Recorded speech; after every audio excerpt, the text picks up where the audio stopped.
Awas, hati-hati. Ini yang sering juga terjadi, tapi nggak kita sadari. Ini kadang-kadang ketika kita minta sesuatu, dikabulkannya B.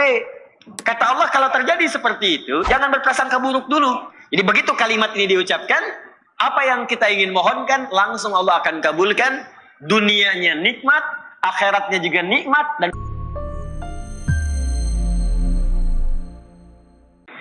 baik, jika kita meminta dalam Al-Fatihah, langsung tawaran dari Allah, silahkan minta apapun, sepanjang itu baik untuk dunia dan akhirat, dan itu engkau butuhkan, pasti Allah kabulkan.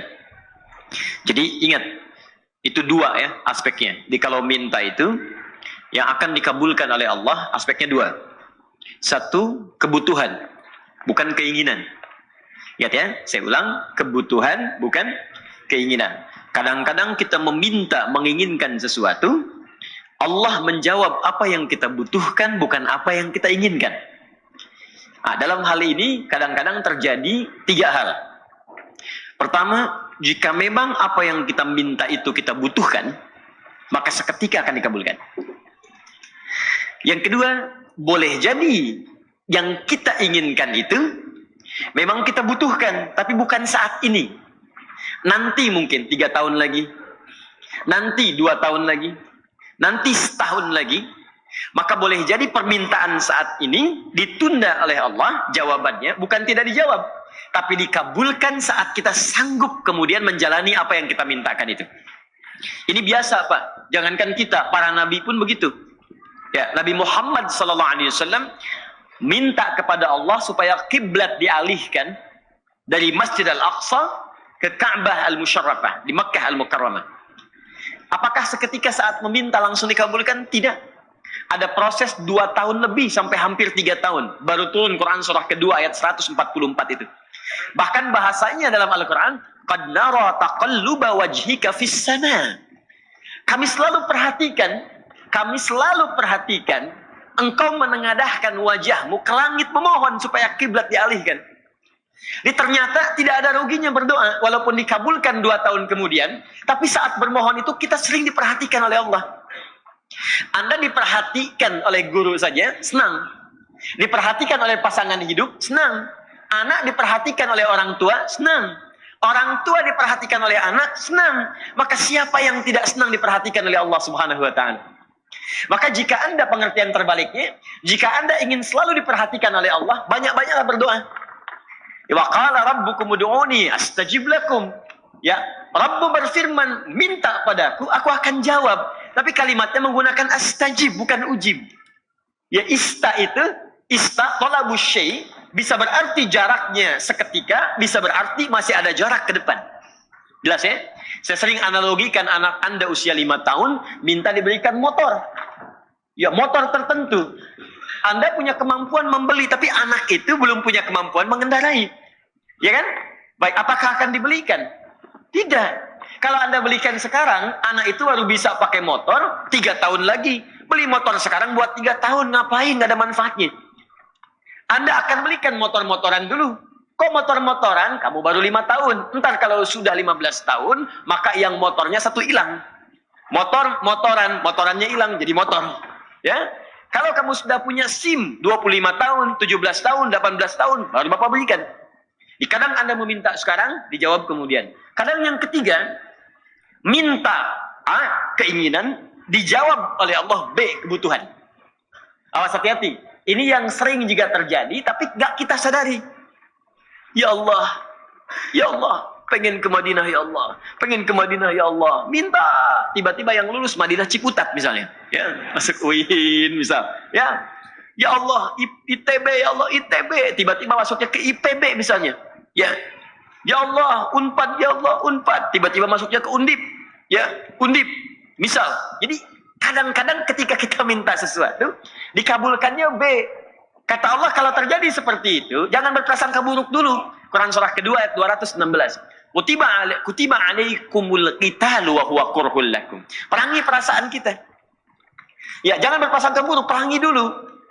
Ya, walaupun barangkali ketika menerima itu boleh jadi tidak sesenang yang kita harapkan. Harap-harap dapat ini ternyata B. Harap-harap pengen sub paling depan ternyata ketinggalan jauh di belakang. Ya, harap-harap dapat konsumsi ternyata nggak ada gitu kan. Baik, misal gitu kan. Misal, nggak apa-apa. Asa antakrahu syai'an fahuwa khairun lakum. Boleh jadi apa yang tidak kamu harapkan, yang kamu nggak suka, itu yang paling bagus. Oh, barangkali Allah menginginkan saya ikhlas untuk mengikuti ta'lim, bukan yang lain. Oh, barangkali Allah ingin menguji sejauh apa kesungguhan saya untuk belajar. Oh, barangkali Allah inginkan ini. Wa asa an tuhibbu syai'an fa huwa syarrul lakum. Dan boleh jadi apa yang Anda harapkan itu mungkin belum bagus buat kita. Kenapa ya Allah? Wallahu ya'lamu wa antum la ta'lamun. Karena Allah tahu masa depan. Sedangkan kita tidak. Jadi apa yang Allah berikan itu bukan hanya untuk sekarang. Ini loh, kamu kan itu nanti akan masuk ke sini. Akan kemana sampai wafat. Jadi ketika Allah memberikan sebuah pemberian, itu jaraknya panjang untuk maslahat yang kita bawa sampai menuju Allah di hari kiamat nanti. Di bagian pengabulan dari Allah Subhanahu wa taala. Yang kedua, sifat kebutuhan ini akan diikat dengan dua kebaikan, yaitu dunia dan akhirat. Dunia dan akhirat. Kadang-kadang baik dunia, tapi akhiratnya tidak.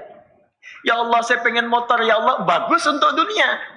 Tapi ternyata ketika diberikan motor, itu tidak bisa mengantarkan Anda untuk ibadah. Malah ke masjid jadi jarang, karena sekarang rajin motor-motoran. Ya, ada yang tadinya nggak pernah ngajak tetangga, sekarang baru punya motor, sudah muterin komplek. Assalamualaikum, ayo ke masjid yuk. Oh, padahal mah, gitu kan? Habis amal. Ya, di kadang-kadang apa yang kita mintakan, dunia bagus, akhirat mesti baik juga. Makanya kita mintakan, Rabbana atina fid dunya wa fil akhirati waqina. Pilih mana? Kaya dunia, miskin akhirat, atau miskin dunia, kaya akhirat? Bagus. Itu ya. Nah, sekarang ketika Anda ingin meminta dengan satu kalimat, dan dengan kalimat itu dapat dunia akhirat plus kebutuhannya. Jadi begitu kalimat ini diucapkan, apa yang kita ingin mohonkan langsung Allah akan kabulkan. Dunianya nikmat, akhiratnya juga nikmat, dan sesuai dengan kebutuhan kita.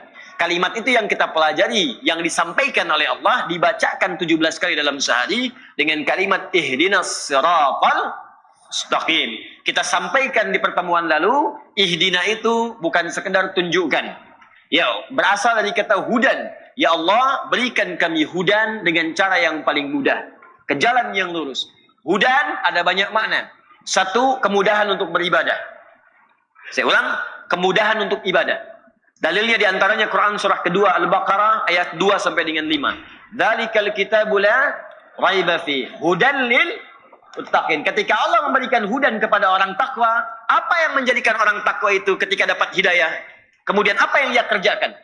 Maka ayat 3-nya, alladzina yu'minuna bil ghaib wa yuqimunas shalah wa mimma razaqnahum yunfiqun. Jadi ketika Anda berkata, ya Allah, berikan kami hudan, ihdinas siratal mustaqim, dengan cara yang mudah. Makna pertamanya, tunjukkan kepada kami kemudahan untuk ibadah. Dengan cara yang benar. Minta kepada Allah, orang-orang yang diberikan kemudahan ibadah, maka gampang bangun tahajudnya. Tahajud, gampang bangun. Puasa Senin Kamis, gampang. Bahkan nyari ayyamul bid, bahkan nyari puasa Daud. Untuk infaknya gampang. Ya, walaupun punya 1 juta bisa infak, 100.000 bisa infak. Nggak ada uang, masih sedekah. Dia cari kadang ke jalan, buang sampah ke tempatnya. Apa yang kira-kira bisa di masjid dibersihkan, dia bersihkan. Jadi ada orang-orang yang minta hidayah kepada Allah, diberikan kemudahan untuk jalan ibadah. Ada yang gampang ke masjid, Masya Allah. Ya, sholat subuh misalnya jam 4:06, jam 3 sudah ke masjid. Bahkan pintu belum dibuka, di luar dia sholat. Ya, karena memang bermalam di masjid itu kan, misal. Minta. Yang kedua, ada berarti solusi. Solusi. Ya, dari setiap persoalan yang dialami. Yang ketiga, ada berarti juga bimbingan kemudahan untuk mencapai kesuksesan dari apa yang kita kerjakan dalam hidup.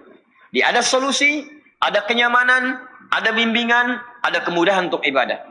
Kalau Anda benar berdoanya, maka Allah ajarkan kepada kita, kita akan dibimbing oleh Allah untuk mendapatkan kenikmatan dalam menjalani setiap kemudahan tadi. Maka turunlah ayat yang selanjutnya setelah kita mengatakan ihdinas siratal mustaqim. Ya Allah, berikan kami hudan dengan segala jenisnya itu yang telah kita pelajari dulu. Ya, dengan cara yang paling mudah, cara yang paling lurus. Seperti apa itu semua? Dilanjutkan oleh Allah Subhanahu wa taala dengan ayat berikutnya, siratal ladzina an'amta 'alaihim ghairil maghdubi 'alaihim waladdallin. Yaitu jalan-jalan kemudahan untuk mencapai petunjuk tadi. Kemudahan ibadah dengan cara yang benar, kemudahan mendapatkan rizki dengan cara yang benar, kemudahan mendapat solusi ketika punya masalah dengan cara yang benar, kemudahan sukses dengan cara yang benar, seperti engkau berikan pada orang-orang dulu yang telah mendapatinya dengan cara yang paling nikmat. Bukan orang-orang yang telah engkau berikan kemudian tersesat dengan itu karena tidak menggunakannya, atau dia tahu itu kemudian baik tapi dia menjauh darimu ya Allah. Kita bacakan dulu tafsir dari ayat ini, baru kita bahas kalimat per kalimat insyaAllah. Supaya kita bisa mendapatkan pencerahan dari para ulama tafsir dulu. Hari ini saya kembalikan ke tafsir Ibnu Katsir rahimahullah. Wa qawluhu ta'ala siratal ladzina an'amta 'alaihim ghairil maghdubi 'alaihim waladdallin.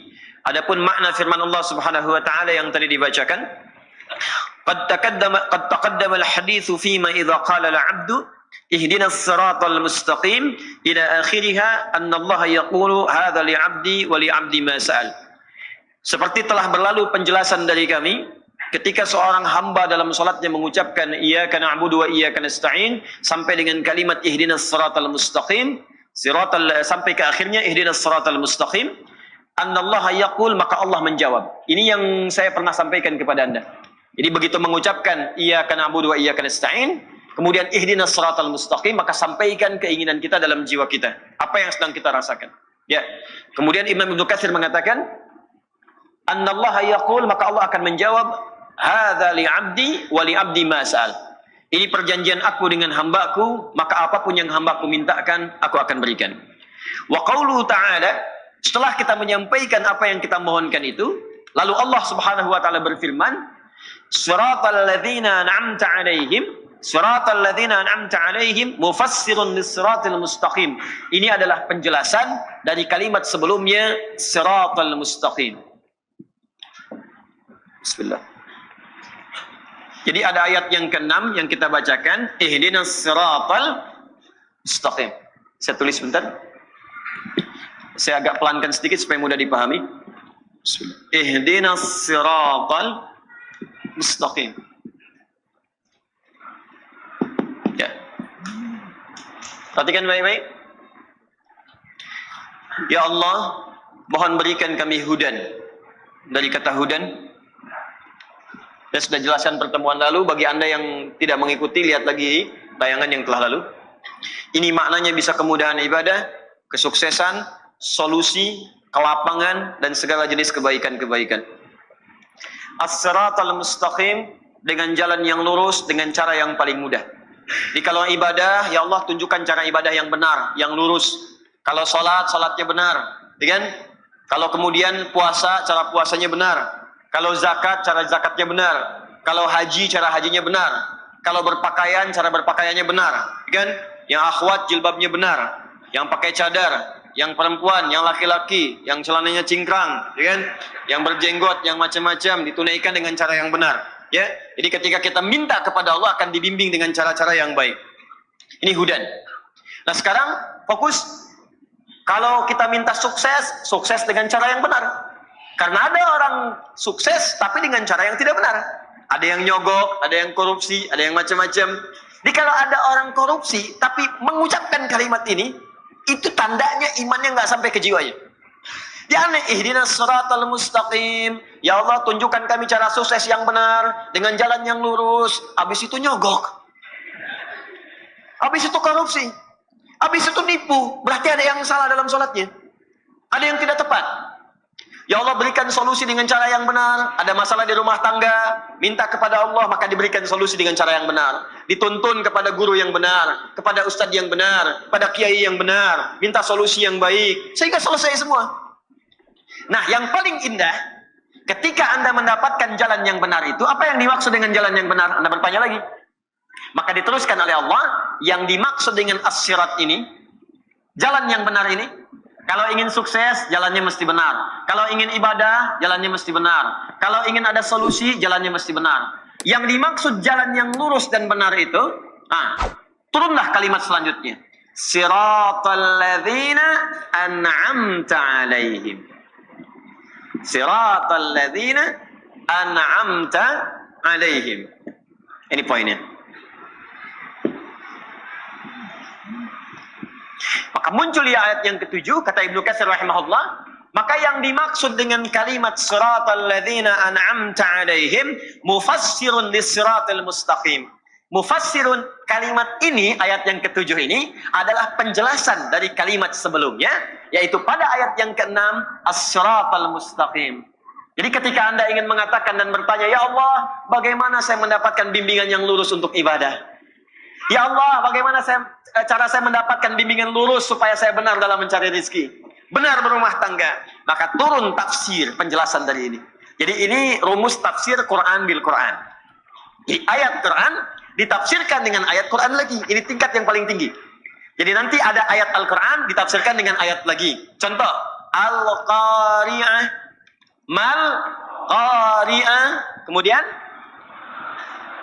Kamal Qari'ah, setelah itu Yauma yakunun nasu kal.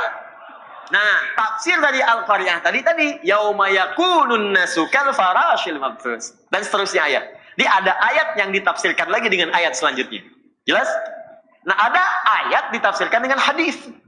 Di ayatnya muncul apa keterangan di ayat itu? Hadis Nabi sallallahu alaihi wasallam yang menjelaskannya. Ini paling banyak. Contoh tentang puasa, contoh salat. Ya, disolatkan dalam Al-Quran. Saat kita solat, ada perintah solat, kan nggak pernah disebutkan dalam Quran bagaimana cara takbir, ya, bagaimana cara ruku.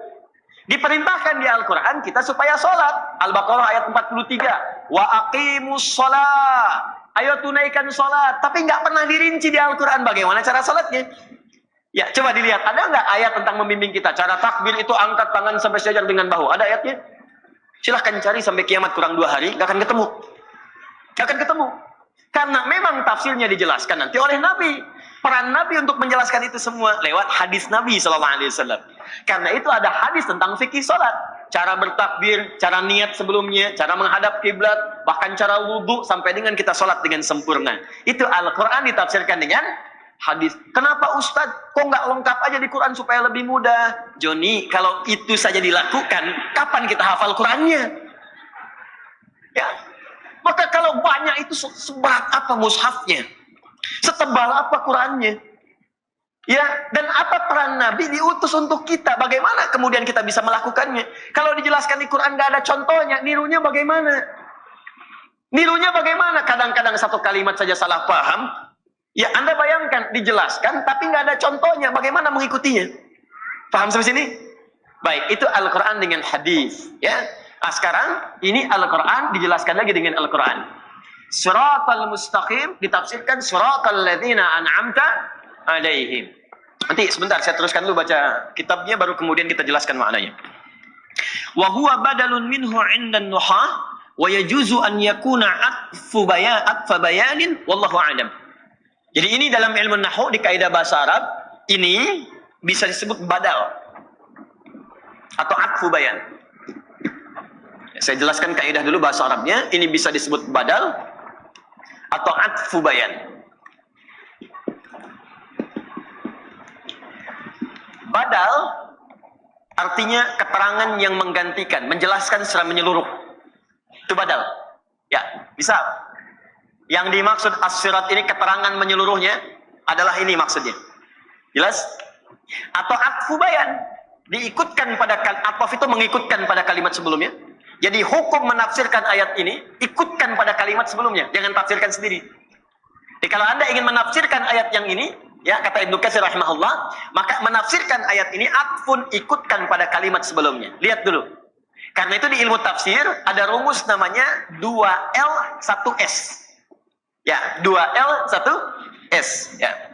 Ini ada L, ada S, ada S. L-nya disebut dengan 2L, maaf, L, S. Double L, S. L yang pertama disebut dengan lihaq. Sudah?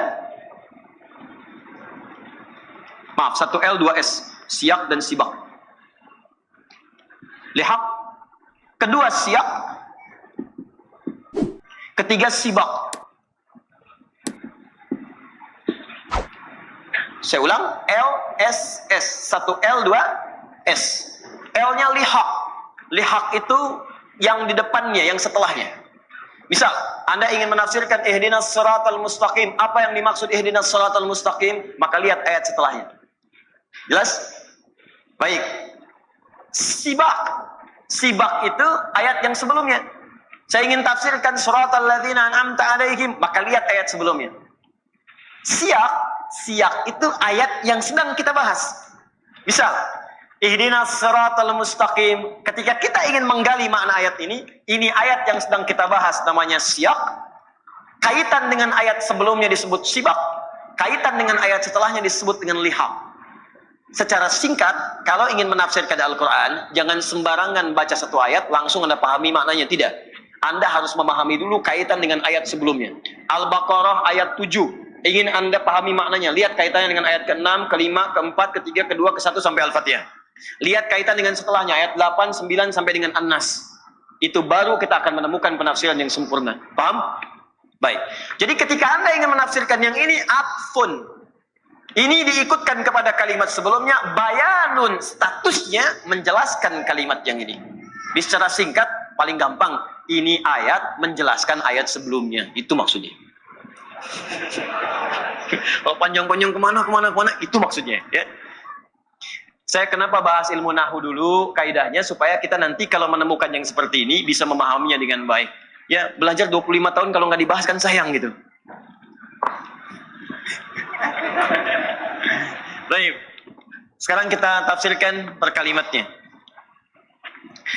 Walladzina an'amallahu 'alaihim humul madhkuruna fi suratin nisa.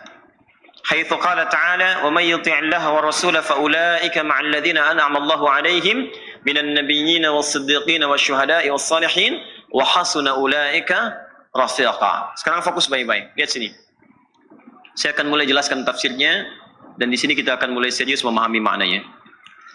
Ya Allah, kami ingin mendapatkan kemudahan dalam ibadah, kemudahan dalam mendapat rezeki, kemudahan mengatasi persoalan, maka bagaimana cara kami mendapatkannya? Maka Allah turunkan ayat siratal ladzina an'amta 'alaihim. Kalau kalian ingin mendapati itu semua, maka mohonkanlah kepada Allah semua jenis kemudahan yang telah Allah berikan kepada orang-orang sebelum kalian. Yang mendapatkan kemudahan itu begitu nikmat. Kalau terjemah biasa, ya Allah, berikanlah kepada kami jalan yang paling nikmat seperti Engkau telah berikan kepada orang-orang sebelum kami. Jadi kalau Anda ingin ibadah, dibimbing oleh Allah dan nikmat ibadahnya. Ada orang memang benar ke masjid, tapi ibadahnya belum nikmat. Subuh jam 4:06, jam 4 dah ke masjid, tapi begitu subuh nggak nikmat. Allahu Akbar. Ada yang puasa, ikut puasa sunnah, mulai puasa sunnah, cuman belum nikmat. Ya, sahur bareng-bareng. Akhi, hari ini buka jam berapa? Masya Allah, baru sahur badannya buka. Ada yang baca Quran cuman belum nikmat, baca aja. Ya. Ada yang baca satu ayat nikmat gitu. Yasin, buka tafsirnya. Satu ayat tapi nikmat gitu, Pak. Ya. Ada kan Yasin wal Qur'anil hakim innaka laminal mursalin. Memang lancar, khatam, tapi kenikmatannya enggak kerasa. Ada yang Al-Kahfi, alhamdulillahilladzi anzala, baca satu ayat nikmat. Ada yang 10 menit dah selesai Al-Kahfi. 110 ayat. Ya. Tapi kenikmatannya nggak ada. Ada yang cuma satu ayat tuh nikmat banget. Nun. Ya, tafsirnya. Masya Allah. Satu ayat. Jadi ada orang-orang yang mendapatkan itu begitu nikmat. Ya, ada orang-orang yang mendapatkan itu begitu nikmat. Ibadah itu nikmat sekali. Dia Allah tawarkan, kamu saya beri solusi, tapi nikmat. Kan ada orang yang dapat solusi, tapi caranya kan nggak enak. Anda mau ke Alexan ke sini, Anda cari jalan, ya. Saya mau tanya pada Anda, pilih mana, jalan yang berliku atau jalan yang lurus sampai ke tujuan? Lurus. Pilih mana, lurus tapi macet, berliku tapi lancar? Huh? Pasti aja tuh. Lurus tapi lancar. Ya. Baik, ada yang lurus tapi macet, ada yang lurus tapi lancar. Nikmatkan yang lancar kan? Tapi ada yang paling dahsyat, lurus dan macet masih nikmat. Itu yang nggak mudah. Alhamdulillah macet, Allahu Akbar, bisa murajaah Quran. Dia tuh. Jadi yang dia pikirkan tuh niatnya yang lurus. Mau ke pengajian macet nih. Waduh, estimasi waktunya nyampainya jam 8. Mungkin baru nyampe udah mau bubar. Lihat. Tapi nikmat aja, bukankah sekarang live? Dibuka aja, ikutin. Jadi memang yang dia concernkan niatnya. Niat saya kan untuk belajar. Dan dahsyatnya dalam Islam, pahala diberikan saat niat itu muncul. Innamal a'malu niat. Jadi begitu niatnya muncul, pahala datang. Dan yang paling dahsyat, orang yang datang pun kalau rusak niatnya, rusak pahalanya. Begitu datang, ceklik. Wah, langsung kan selfie dari sana, klik, kirim ke teman. Aneh udah nyampe, ente di mana? Wah, mengaji dulu mencas iman. Padahal pengen orang tahu gitu. Nah ini ada bagian-bagian tertentu yang teman-teman sekalian, ketika kita hadirkan itu, kata Allah, saya akan berikan kepada kalian, fokus, segala kemudahan, segala solusi, dan caranya nikmat mendapatkannya. Kalau Anda bertanya, ya Allah, saya pengen itu. Saya ingin mendapatkan solusi dengan cara yang nikmat, seperti engkau berikan pada orang-orang sebelum saya. Siapa mereka ya Allah? Maka kata Ibnu Katsir rahimahullah, ditafsirkan lagi kalimat ini dengan kalimat yang serupa, mirip kalimatnya. Di Quran surah keempat An-Nisa ayat ke-69. Ini kuncinya. Quran surah keempat An-Nisa ayat 69. Siratal ladzina an'amta 'alaihim, ya Allah, tunjukkan kami jalan-jalan kemudahan yang nikmat seperti engkau telah berikan kepada orang-orang sebelum kami. Siapa orang-orang ini? Kita diminta oleh Allah, kalau ingin kemudahan, ingin kenikmatan, maka belajar kepada orang-orang sebelum kita, ikuti mereka. Siapa orang-orang ini? Ditafsirkan di Quran surah keempat ayat 69. Perhatikan kalimatnya. Wa may yuti'illaha war rasula, siapa yang mau menaati segala ketentuan Allah dan Rasulnya, faulaika, maka orang-orang itu ma'alladzina an'amallahu 'alaihim. Lihat kalimatnya serupa. Kita minta di sini siratal ladzina an'amta 'alaihim. Ya Allah, tunjukkan kepada kami jalan kemudahan yang paling nikmat seperti engkau telah berikan kepada orang-orang sebelum kami, kepada mereka. Siapa mereka? Kata Allah, faulaika ma'alladzina an'amallahu 'alaihim. Kalimatnya serupa. An'amta 'alaihim, an'amallahu 'alaihim. Tak di sini kan ke Allah. Lihat.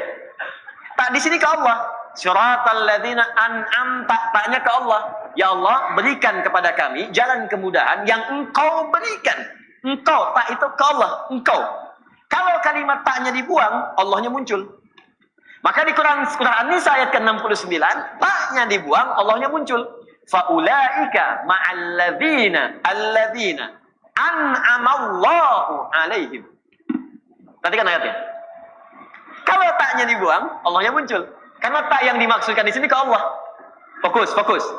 Jadi kalau kita tutup taknya, Allahnya muncul. Maka kalimatnya berubah. Alladzina an'amallahu 'alaihim. Maka di surat An-Nisa ayat ke-69, faulaika ma'alladzina, ada an'amallahu. Taknya hilang, Allahnya muncul. 'Alaihim. Ada ayatnya? Ada orang-orang yang kata Allah, akan saya berikan mereka semua kenikmatan yang pernah saya berikan kepada orang-orang terdahulu. Siapa mereka itu? Ada 4 golongan. 1, an-nabiyina. An-nabiyyin. Kalangan nabi. Was-siddiqina. Kalangan siddiqin. Nanti kita tafsirkan berdasar petunjuk dari Nabi. Siddiqin. Wasyuhada'i. Syuhada. Ya. Terakhir, wassalihin. As-salihin. Salihin. Wa hasuna ulaika rafiqa. Kalau Anda mampu mengikuti mereka dengan baik, rafiq itu teman. Teman yang mengikuti. Misal gini, antum bangun. Ya, bangun aja. Hadap ke sana. Ya. Nah. Saya di depan nih. Ya. Ini ketika saya jalan, namanya siapa? Rizwan. Ya. Rizwan. Iswan. Baik. Rizwan. Mas Rizwan mengikuti saya. Nempel. Ikut begini. Di begitu saya jalan, nggak ada yang begini, Mas. Adanya gini, jalan. Nah, oke. Jalan. Begitu saya jalan, ini ikut nempel. Maka orang Arab mengatakan hadza rafiqi. Ini teman saya yang nempel ngikutin. Rafiq, orang yang selalu nempel ngikutin. Jelas? Nah, wa hasuna ulaika rafiqa. Lihat ujung ayatnya. Jika Anda, lihat cara menerjemahkannya, jika Anda mampu menempel 4 golongan ini, bagaimana mereka menjalani kehidupan, maka itulah sebaik-baiknya hal yang kita dapatkan dalam hidup. Ya, silakan duduk. Wa hasuna, dan yang paling baik adalah ulaika rafiqa, mereka itu kita ikuti dalam kehidupan. Jadi kalau Anda ingin hidupnya mudah, rumah tangganya enak, dapat rezeki yang nyaman, masalah cepat selesai, ibadahnya nikmat, maka kata Allah, ikutilah kemudian golongan di 4 orang gini, 4 golongan ini. Jelas? Kalau Anda ikuti cara hidup yang 4 golongan ini, maka Allah jamin Anda akan diberikan oleh Allah segala kenikmatan yang pernah dirasakan oleh golongan-golongan ini. Paham sampai sini?